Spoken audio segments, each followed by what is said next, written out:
来自广东的一家8口人正在青海进行一次荒漠自驾游，但没想到却被困在了没有信号的无人区，方圆几10公里都看不到一个人影，地上也见不到一棵植物，放眼望去满是黄沙与哑弹。更糟糕的是，他们的水和食物也即将耗尽。在这危急时刻，车上的2人决定徒步去寻找救助，但2人不知道的是，他们要去的目的地还有120公里远。那这几人最终的命运是怎样的呢？大家好，我是神眠。今天我们不潜水，而是看一起真实的荒漠探险事件。故事的发生地位于青海省海西蒙古族藏族自治州的芒崖市。芒崖是蒙古语音译过来的，意为前额、额头。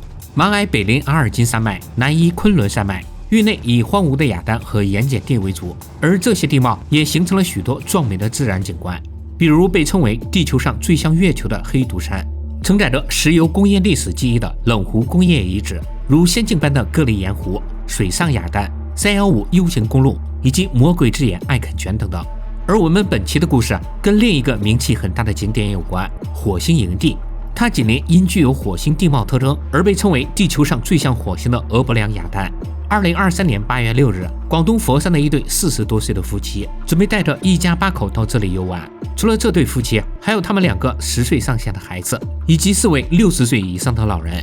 几人出发的地点叫冷湖镇，从冷湖前往火星营地共有2条路线，一是走305省道，然后再穿越一段野路到达。这条路线也是手机导航里推荐的路线，但实际上许多人都会选择第2条，也就是1号火星公路，全长90公里。这家人要走的也是这条路，但他们的车却是一辆普通的丰田2驱商务车，具体是什么车我也没看出来，车尾还贴着318此生必驾的标语。可1号火星公路的路况却要比318复杂得多，因为1号公路虽然很热门，但它却是一条废弃多年的旧县道，平时是没有人维护的，许多路面都已经被黄沙覆盖，想走的话至少也要开越野车。当天上午，一车8人从冷湖镇出发，他们没有使用手机导航，而是仅凭着路标和其他车辆来认路。在走过冷湖镇南边的转盘后，他们沿210省道开了5-6公里，来到一个岔路口，然后右转进入前往火星营地的路线。大概7公里后又是一个岔路口，旁边有一个废弃的石油工业遗址，叫中国工商银行石油小镇，又称5号石油基地。许多去火星营地的人经过这里都会下车参观一下，这几人也不例外。这个石油小镇跟冷湖镇东北方向的冷湖石油工业遗址一样，都是在上世纪80年代末被废弃的。几人在石油小镇打完卡拍完照继续上车出发，但意外出现了。我们先看地图，岔路口往右拐，也就是这条红线是1号火星公路，也是他们应该走的路线。而往左这条蓝线叫茶冷公路，以前叫430县道，全长约100公里。这2条路有一个共同点，都是被废弃了很久的公路，所以也都没有人进行维护，2条路面基本都被黄沙覆盖。往茶冷公路的方向其实有个牌子，上面写着前方无人区，禁止开展旅游探险活动，但很多人看到后却不会多想，毕竟火星公路其实也算无人区。这8人就是如此。出来时他们看到了一辆车，并想当然的以为人家也是去火星营地的，于是就跟着那辆车往前开。结果走着走着，前面的车不知拐弯去了哪里，8人也没有在意，继续往前。而事实上他们走的不是1号火星公路，而是已经废弃了30年的茶冷公路。因为前20公里都是在湖盆区行驶，路况不算很差，所以司机就没有一点怀疑走错路。大约1个小时后，他们离开湖盆进入雅丹区域，这时路上的沙窝越来越多，手机信号也基本完全消失，但他们依旧没有怀疑。望着一排排矗立在荒漠中的雅丹，众人开始还感到很新奇，但慢慢的就看腻了。四周看不见一辆车，甚至连一棵草都没有。更糟的是，狭窄的轮胎和动力让行驶变得越来越困难。如果这时他们原路返回还来得及，但他们还是决定继续往前，以至于最后汽车陷入一个沙窝，再也动不了了。此时他们已经沿着茶冷公路开了约89公里，不仅手机信号全无，食物和水也即将耗尽。几人商量后决定，司机和另一人徒步去315国道拦车求救，其他6人则留在车上等待。但他们不知道的是，这个方向距离315国道还有120公里，而最近的210省道也有40公里远。2人走了大概6公里，发现一个岔路口，那里还有一个路标，上面写着该地叫茶冷口。继续往前是马海农场方向，背后是冷湖镇方向，往右拐则是花土沟方向。2人当时肯定是有点懵的，因为茶冷口就连导航也搜不到。其实这里是废弃的茶冷公路与旧315国道的交汇处，同时也是茶冷公路的终点。从地图上我们可以看出，离他们最近的有人烟的地方就是东边的盐场，但距离也有25公里之远，而且过去的话还要横穿过很长的雅丹群，想要不迷路几乎是不可能的。两人最后决定继续向前，往马海农场的方向寻找315国道。从后来的发展来看，当时他俩应该已经知道往右拐的路是旧315，但为什么还要选择往前，已经无法得知。当天下午3点多，远在广东的何女士突然收到一则信息，那是她母亲的手机发给她的，里面的内容是让她向海西州报警，说我们的车被困在了315国道茶冷口往冷湖方向6公里处。何女士赶快拨打了海西州公安局指挥中心的报警电话。警方根据茶冷口315国道以及被困者之前发的朋友圈信息推测，这8人很可能是误入了废弃的茶冷公路。芒安市公安局立刻派了2车7人前去寻找。救援人员进入茶冷公路后，发现路面有很多轮胎印，其中一组较窄的符合商务车特征。继续深入后，又发现了小孩及大人的脚印，可他们找了70多公里也没有发现被困车辆。因为怀疑面包车偏离了茶冷线，于是他们就开始用无人机搜寻。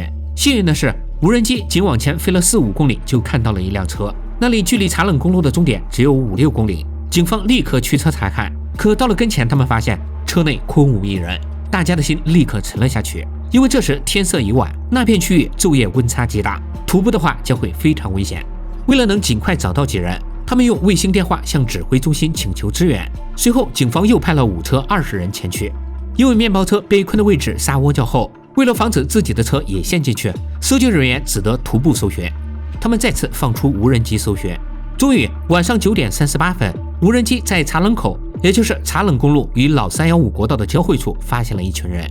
他们立刻将无人机拉近，并用探照灯给对方打信号。下方的人看到后也用手电筒回应。救援人员非常开心，于是又徒步半小时找到了几人，发现正是失联的广东游客。这时他们已经被困10多个小时，而且只剩下1瓶矿泉水。我们来看一下当时的真实画面。还在往人员那块走，已经确定人员在哪了。广东的是吧？对呀。人都在不在？啊？没讲常识吗？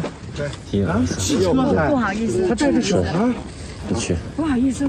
咋想的？我们错了。还有2个人，1个多小时了。对。还有2个人跟你们分开了。他说找人来救我们，都要找到人帮助我们了。你们真是人才。他说找人那个什么海了，农场啊，向那边走。你背个手给我。315。来，你先喝水。你现在能辨清方向吗？你晚上了，你现在给我找个东路看看。好，谢谢。谢谢啊。我们错了。不是错，现在是2个人，在哪？已经走了。315那个走。聊完以后，警方刚放下的心又提了起来，竟然还少2个，这把他们都给整无语了。没办法，继续找吧。将6人带回现车位置后，一组队员再次出发。为了能在出事前找到2人，他们也不管现车的风险了，直接驾驶一辆警车出发。在沙土中艰难行驶了1个多小时后，他们终于找到了另外2人。这时他俩已经远离了现车点30公里，2人被累得筋疲力尽，身上也只剩1瓶矿泉水。但即便如此，如果警车没有追上，他们估计还会继续往前。我们打警笛，然后闪灯，然后让他们也发现我们。当他们发现我们之后，非常的激动，然后开始向我们挥手，我们也就是加足马力向他们的方向赶过去。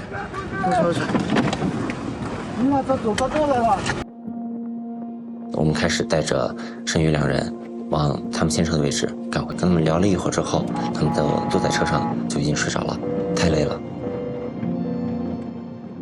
经过询问得知，前面何女士收到的求救信息应该是2人徒步时发出去的，估计也是想碰碰运气。没想到某段路偶尔有信号时，信息还真的传了出去，这也算是不幸中的万幸了。对于为什么没有顺原路返回，他们说以为自己能够走出去。从后来的视频来看，救援人员和商务车出去时应该是走的旧315国道，可因为路上沙窝太多，所以在靠近铁路时他们就绕了一下。这条铁路叫红一铁路，是盐场的专用铁路。从这里的高架桥经过时，面包车又陷车了，警方不得不跑到一个光伏电站求救。最后在一辆推土机的帮助下，面包车才终于离开沙窝。到达315国道后，这家被护送到冷湖镇，到此这场救援才算圆满结束。总耗时19个小时。这里也提醒一下大家，不要轻视大自然的危险，不要进入无人区。如果你非要去，最好跟着车队。万一被困了，在不清楚周围地形以及自己位置的情况下，千万不要盲目进行徒步。大部分时候原地等待获救的几率更高一点。其实这条路上的故事还有很多，下期我们再讲2个。好了，那今天的视频就到这里了，感谢各位的观看，我们下期再见。